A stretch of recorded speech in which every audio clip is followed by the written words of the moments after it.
Información precisa, completa, veraz, objetiva e independiente. Directo a tu pantalla. Voz de América en RCR 750.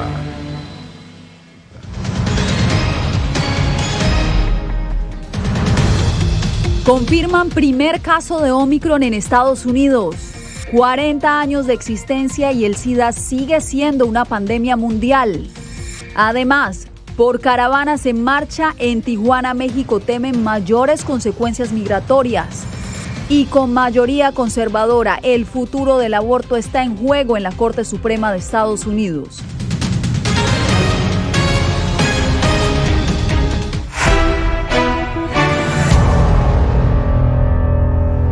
¿Qué tal? Bienvenidos al Mundo al Día. Les saluda Yasmín López. Comenzamos esta emisión con la confirmación del primer caso de Omicron en Estados Unidos. Las autoridades estadounidenses ya habían anticipado que era cuestión de tiempo para que esto sucediera. Mi compañero Jacopo Luzzi nos acompaña en este momento en estudio con todos los detalles. Y Jacopo, cuéntanos qué han revelado las autoridades médicas en las últimas horas.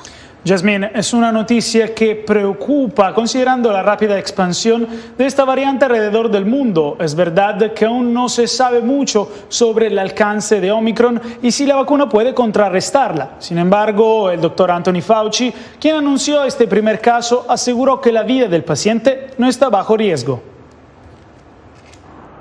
La variante Omicron ya está en Estados Unidos. Fue detectada en California en un viajero que había regresado de Sudáfrica el 22 de noviembre. Su test resultó positivo al final del mes. La noticia fue confirmada por el doctor Anthony Fauci, quien aclaró que el cuadro clínico del contagiado es tranquilizante. El individuo está en cuarentena y todos los contactos cercanos han sido contactados y hasta ahora han dado negativo. El individuo estaba completamente vacunado y experimentó síntomas leves que están mejorando en este punto. Mientras los expertos dicen que pueden pasar semanas antes de que se establezca con certeza las características y alcances de Omicron, la administración Biden está preparando requisitos más estrictos de prueba contra el COVID-19 para todos los viajeros que ingresan a Estados Unidos, incluidos los estadounidenses y los residentes. Entre ellos, realizar la prueba de COVID-19 un día antes de abordar los vuelos, independientemente de su estado de vacunación o país de salida. Sin embargo, Fauci dijo que las restricciones vigentes de viaje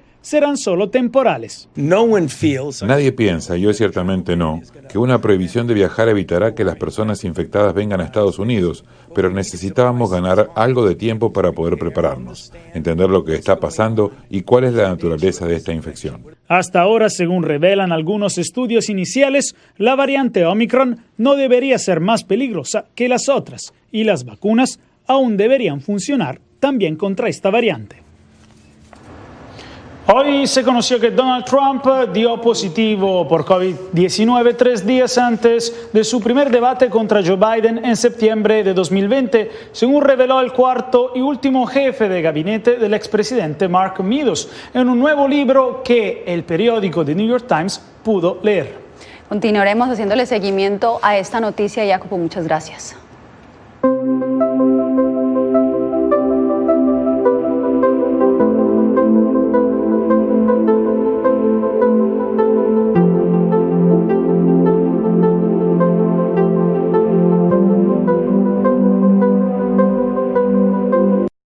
Del COVID-19, el mundo conmemora hoy 40 años de otra cruel pandemia, la del SIDA. La historia del síndrome de inmunodeficiencia adquirida aún representa retos ante la inexistencia de una cura definitiva. Jorge Agobián, ¿por qué el presidente Joe Biden ha puesto hoy sus ojos sobre este tema?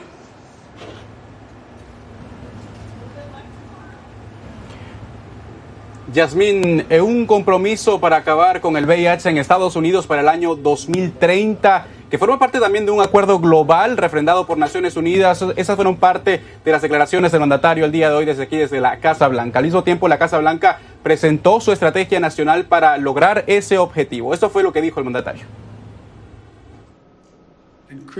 Y de manera crítica, esta estrategia aborda las disparidades de raza y género en nuestro sistema de salud, que por mucho más ha afectado el devenir del VIH en nuestro país, para asegurar que nuestra respuesta nacional sea una respuesta verdaderamente equitativa. Así que vamos a tomar medidas agresivas y llevarlas a cabo. Le he pedido al Congreso $70 millones en nuestra histórica solicitud de presupuesto para poner fin a la iniciativa de la epidemia del VIH y estoy seguro de que lo lograremos. Y precisamente una discusión global sobre la inequidad ha formado parte de la conmemoración de este día de la lucha contra el SIDA. En el siguiente reporte lo exploramos.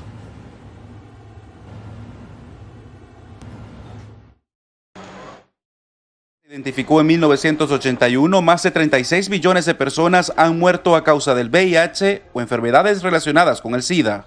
A 40 años del inicio de una de las pandemias más destructivas de la historia, la lucha global continúa marcada por la desigualdad, como indica un reciente informe de la Organización de Naciones Unidas. Las noticias que les traigo hoy de este informe son en realidad una severa advertencia de que el SIDA sigue siendo una pandemia y que este informe pide acciones contundentes contra las desigualdades que se necesitan atender para acabar con el SIDA, detener el COVID-19 y prepararse para futuras pandemias. En los países del este y centro de África, donde hasta 2019 cerca de 5 millones de personas vivían con VIH, pacientes y activistas alertan que las emergentes crisis sanitarias han eclipsado la lucha contra el virus. Desde el brote de COVID-19 y antes de COVID era también el ébola y tiene mucho impacto en nuestra atención. Jean-Louis y su esposa son pacientes con VIH en la República Democrática del Congo. En los últimos años se podía visitar a las personas en sus hogares de puerta en puerta. También se podía hacer sensibilización masiva sobre el VIH.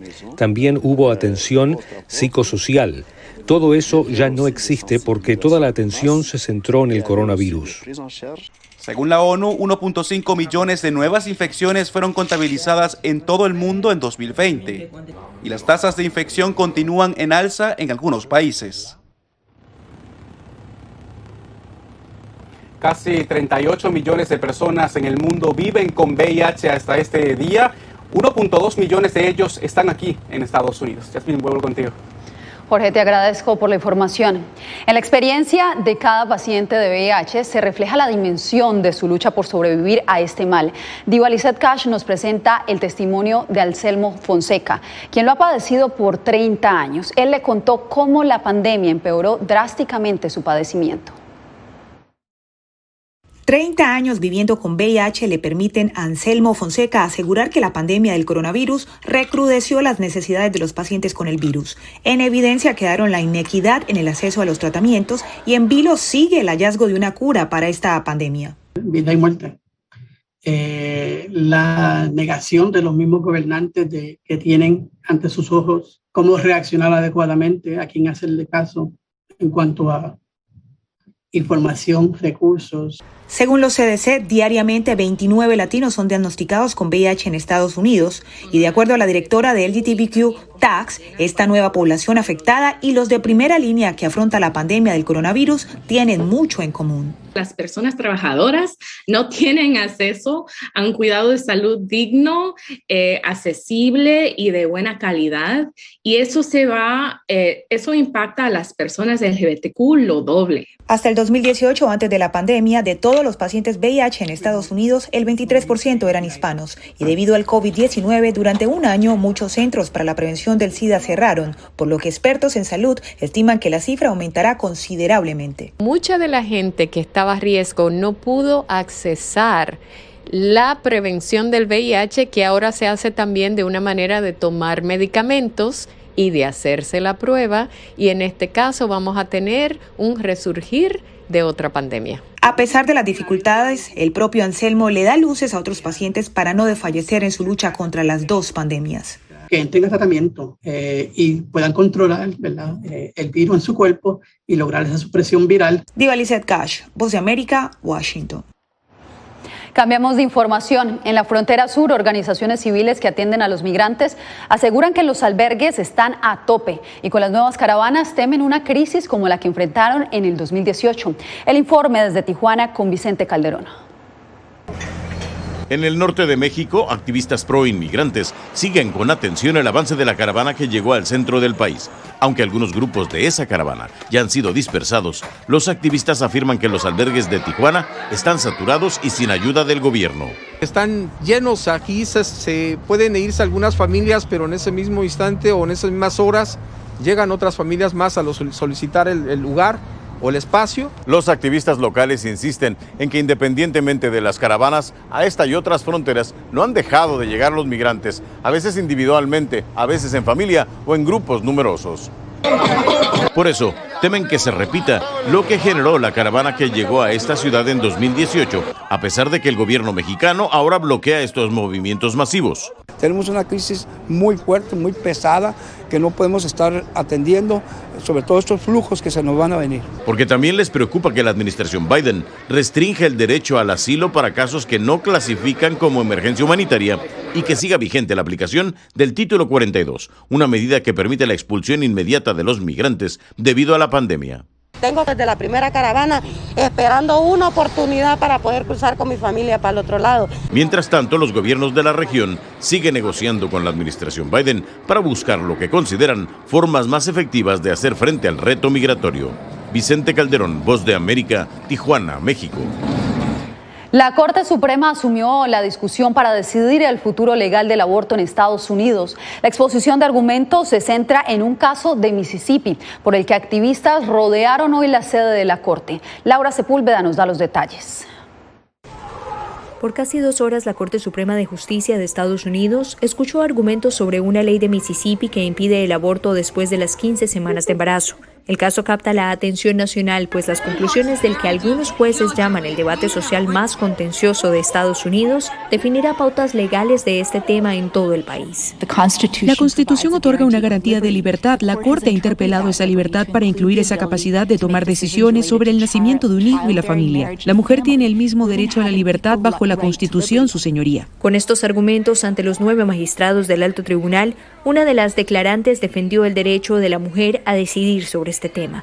Argumentos como este tuvieron eco a nivel nacional, pues organizaciones como Texas Right to Life sostienen que lo que allí se debatió deja prever el posible futuro del caso. Con base en las preguntas del diálogo que escuchamos hoy de los magistrados, estamos realmente alentados de que este pueda ser nuestro cambio, ojalá para revertir el rol por completo, sino para debilitarlo sustancialmente.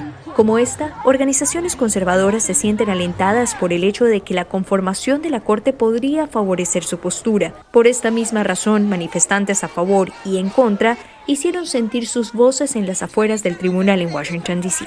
No importa en qué estado vivas, no importa cuánto dinero ganes para acceder al aborto. Así que esto es como una pieza clave del rompecabezas. No creo que mucha gente sepa que los bebés están siendo desmembrados en el útero, especialmente una vez que están tan desarrollados, y creo que poder decir eso es horrible. Laura Sepúlveda, Voz de América.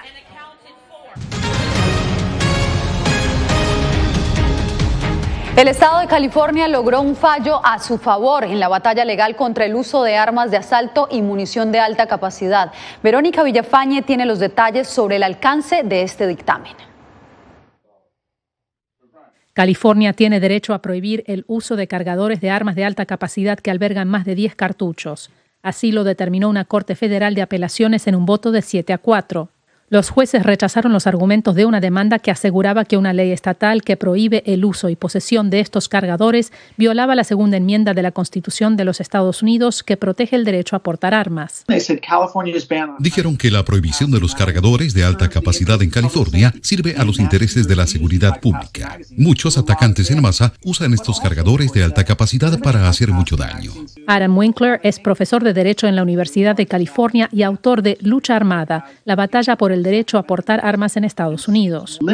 La Corte también dijo que limitar estos cargadores no restringe los derechos de la segunda enmienda. Aún tienes derecho a tener un arma de fuego para defenderte eficazmente si te atacan.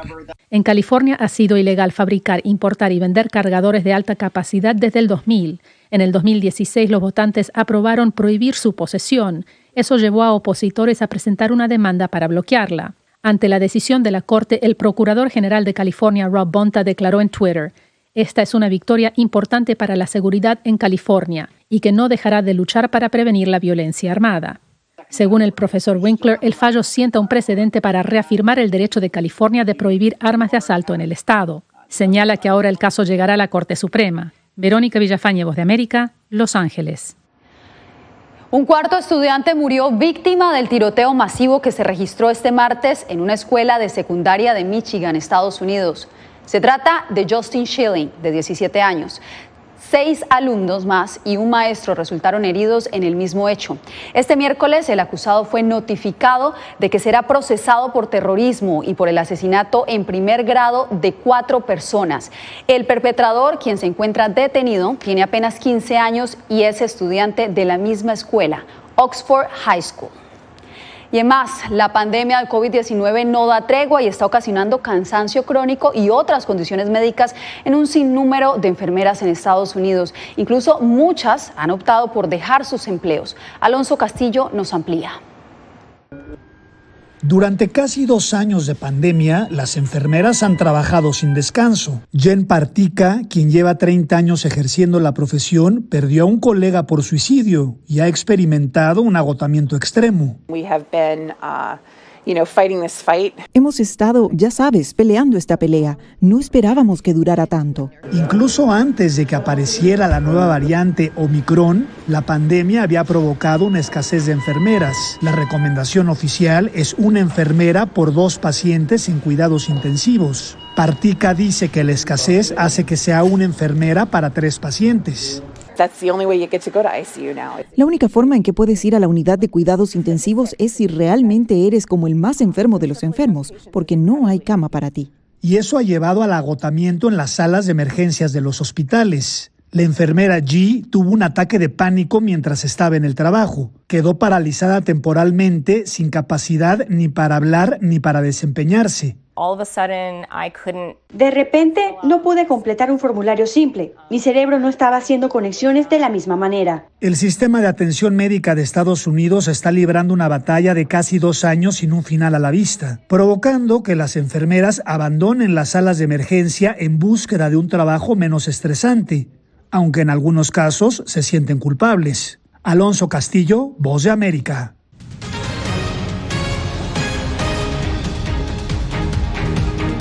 Aplazada quedó la reapertura de las fronteras terrestres entre Colombia y Ecuador, que estaba prevista para hoy. Esto debido a la incertidumbre mundial por los posibles efectos de la variante Omicron. Jair Díaz nos amplía. El anuncio de postergar la apertura de la frontera de Colombia con Ecuador fue realizado por los presidentes de los 2 países a través de las redes sociales. La decisión se tomó por la alerta que tiene el mundo por la variante del coronavirus Omicron. Es fortalecer los protocolos biosanitarios y es trabajar con un estricto apego realmente a la necesidad de que haya un flujo permanente que permita que estos 2 países hermanos estén conectados. Según Germán Osorio, secretario de Gobierno de Ipiales, municipio colombiano fronterizo con Ecuador, se esperan además indicaciones adicionales sobre los protocolos sanitarios para realizar una reapertura segura el próximo 15 de diciembre. Cabe aclarar que estamos a la espera de nuevos lineamientos, nuevas recomendaciones que va a hacer el Ministerio de Salud acá en Colombia. Según algunos comerciantes de la zona, el hecho de que la frontera continúe cerrada alimenta la inseguridad en este paso entre los 2 países. Existen alrededor de esta situación diferentes trochas donde se ha presentado la delincuencia, atracos, robos, asesinatos, todo lo que usted puede imaginarse en este sitio con el tráfico. El proceso de reapertura tendría 3 fases. La última estaría prevista para el 31 de diciembre, donde abrirían el paso a peatones y vehículos particulares por medio del sistema pico y placa. Jair Díaz, Voz de América, Bogotá. A una semana de cerrar el año escolar, Bolivia se rajó en materia de educación. Y lo peor es que en la región latinoamericana las perspectivas para el 2022 no son diferentes, como nos reporta Fabiola Chambi.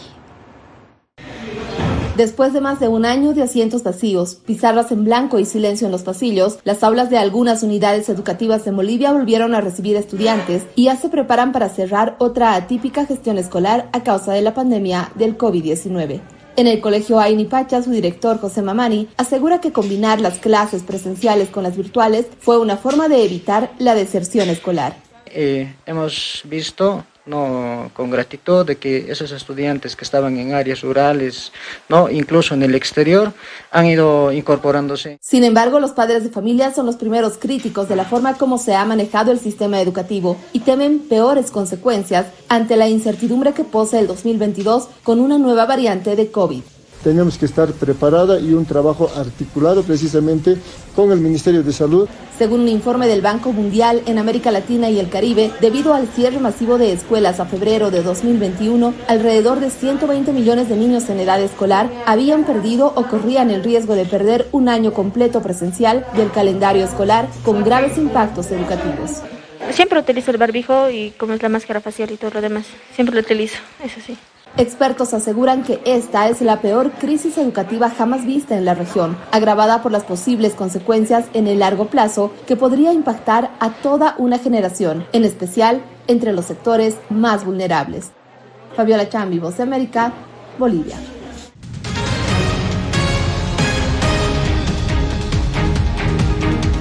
Mariana Valencia tiene 32 años y padece fibrosis quística, una enfermedad degenerativa que poco a poco paraliza su cuerpo. Un procedimiento médico le cambió su vida y ahora ella quiere ayudar a otros niños a tener una nueva oportunidad. Paula Díaz nos relata su historia desde Arizona. Entonces, fibrosis quística, aunque es a veces el peor enemigo, también ha sido un aliado en crear mi personalidad, mi futuro. A Mariana le diagnosticaron la enfermedad cuando tenía 1 año y medio, a días de que se la diagnosticaran a su hermano menor, Guillermo, de 8 meses. En ese momento, la expectativa de vida era de 1 a 5 años. Su hermano murió hace 8 años cuando tenía 22. A ella le hicieron un trasplante de pulmones y le dieron una oportunidad de vida. Yo creo que yo descansé en ese momento porque dije, es muy riesgoso, pero cuando despierte me va a cambiar la vida. Su madre ha enfrentado duras pruebas para sacar a sus hijos adelante con la enfermedad y ahora intenta ayudar a otros niños en México. Yo no creo que yo sea la única. Debe de haber más fibrosis quísticos en Sonora. Vamos por los de Sonora. La situación de la enfermedad en México tiene una realidad muy diferente, como lo explica el doctor del Hospital de Niños. El costo de las medicinas asciende a $30,000 mensuales, algo insostenible para una familia, aunque dijo que la expectativa de vida ha mejorado. Hace 20 años el paciente con fibrosis quística en el Hospital Infantil de México tenía una expectativa promedio de vida de 12 años. Actualmente es de 24 años la expectativa promedio. Muy lejana todavía a los 45 de los Estados Unidos, por ejemplo. Paula Díaz, Voz de América, Arizona. En Times Square, Nueva York, una enorme cafetera de más de 2 metros espera por la solidaridad de las miles de personas que día a día se desplazan en la icónica área para recaudar fondos en esta Navidad. La tetera de aluminio cuelga a más de 9 metros de altura en plena Gran Manzana. Con ella, la organización sin ánimo de lucro Ejército de Salvación espera suplir las necesidades alimentarias de más de 7 millones de personas este año en Estados Unidos. El año pasado, 3.400.000 fueron beneficiadas en medio de la pandemia. Todos unidos por la solidaridad. Con esta información nos despedimos por hoy. Les agradezco por su sintonía. Recuerde que le informó Yasmín López. Radio Caracas Radio presentó Voz de América.